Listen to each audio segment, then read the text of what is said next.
এই আব্বা, তুমি এটা কি করতেছো? রেস্টুরেন্টে কি খাইতে আইছো না আমার মাইন্ড ডুবাইতে আইছো? কি কস বাপ, আমি কি এমন করলাম যে তোর মানিজ্য ডুববা যাইব গা? কি করছো না? এটা তোমার বাড়ি না যে তুমি প্লেটও হাত দিবা। এটা রেস্টুরেন্ট, এন হাত দিলে বেসিনো গিয়ে আদুম লাগে। আর তোমার যদি আদুয়ারি হইতো তুমি আমারে কইতা, আমি তোমার বেসিনো লিয়ে দিতাম। আমি তো আর জানি না রে বাজান, যদি জানতাম তাইলে কি আর প্লেটে হাত দিতাম? আর আগে পরে কোনোদিন তো বাজান আমি এই বড় হোটেল আইও নাই, আইলে না এখন নিয়ম কারণ জানতাম। জানো না দেখে কি যেমন চা তা করবা? কোনো কিছু করার আগে তো আমার জিগাইবা। ছোটবেলাতে তো এই বাসন হাত ধুয়ে দিয়ে বড় হয়েছে। আচ্ছা বাজান, তুই যেমনি যেমনি কবি আমি এমনি এমনি করবো। ওইটার জি স্যার বলেন। এই প্লেটগুলো চেঞ্জ করে দাও আর আমাদের খাবারটা দিয়ে যাও। দেখছস আমাদের সমাজের আর কি অবস্থা? পোলা মডার্ন আর বাবা হচ্ছে আদিমকালে।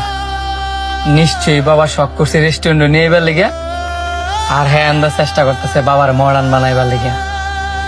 এটা হ্যার দোষ না, বর্তমান যুগের দোষ। এখন মানুষ ফ্যামিলির চাইতো নিজের স্ট্যাটাসটারে প্রাধান্য দেয় বেশি।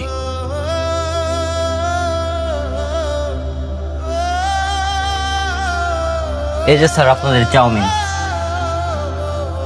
আর কিছু লাগলে আমাকে ডাক দিয়েন। হেই, তুমি এটা কি করতেছো? এতক্ষণ তোমার কি বুঝাইছি? চাউমিন খেলে তো কাটা চামিচ দেখাও লাগে, হাতে খাইতেছো কি লিখিয়া? কি কস আব্বা, এন নুডলস খাইলে সামিজ দেখানো লাগে? হয় এটা চামিচ দেখাও লাগে, আর এটা নুডলস না, এটা চাউমিন।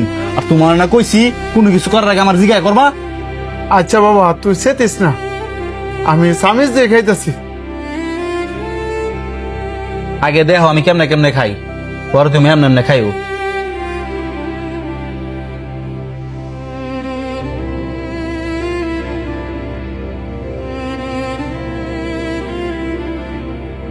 এমনি কি মানুষে খায়? তোমার রেস্টুরেন্ট লইয়ে কি আমি ভাব করছি? ফাতুম তো তোমার যা যা কইতাছি তুমি সব উল্টা কাজ করতেছ। বাবা তুই সেত্তা সৎকে রে, আমি তো তোরে প্রথমেই কইছি আমি কোনোদিন এমন বড় হোটেল আই নাই। আর আইসি না দেখি তো তোরে কইলাম লইতি। তোমারে লইয়ে এম ভাব করছি। আসলে আপনার আব্বাই ভাব করছে আপনার মতো একটা সন্তান জন্ম দিয়া। কি কইতেছেন এইসব উল্টা পাল্টা কথা? উল্টা পাল্টা কথা আমি কইতাছি না, উল্টা পাল্টা কথা কইতাছেন আপনি। যে বাবা সুডুবালা হাতে ধরায় খাবার খাওয়া শিয়েছে, যে বাবা সুডুতে বড় করছে, আর আজকে আপনি ওই বাবার এই খাবার খাওয়া শিয়াইতেছেন। আপনার আব্বাই শখ করছে, আপনি রেস্টুরেন্টে খাইতে নিয়ে আইছেন। এমন দেয়া যেতেছে আপনার বাবার শখের চাইতে আপনার মান সম্মানটাই দামি। আপনার মান সম্মানটাই যদি দামি হয় তা আপনার বাবার আপনি রেস্টুরেন্টে খাইতে নিয়েছেন কি লিগা? এই মিয়া, তুমি যখন ছোটবেলা তোমার বাপের কাছে শখ করতা, তোমার বাপে হাজার কষ্ট করে হইলো সেই শখটা মিটানোর চেষ্টা করছে, তখন তো উনি বিরক্ত হয় নাই?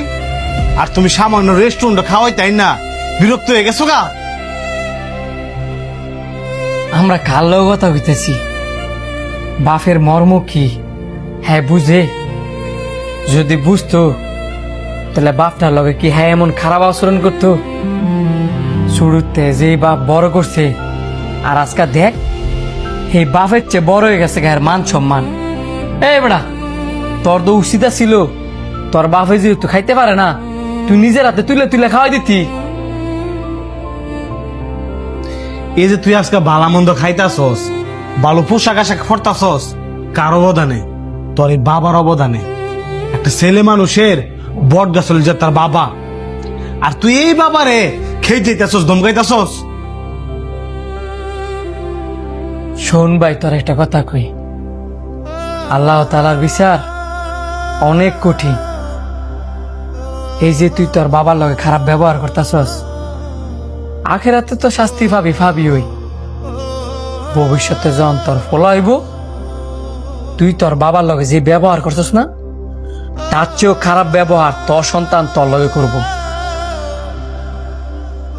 শোন, গাছ বাচ্চা থাকতে গাছের যত্ন নেই। আব্বা তুমি আমার মাফ করে দাও।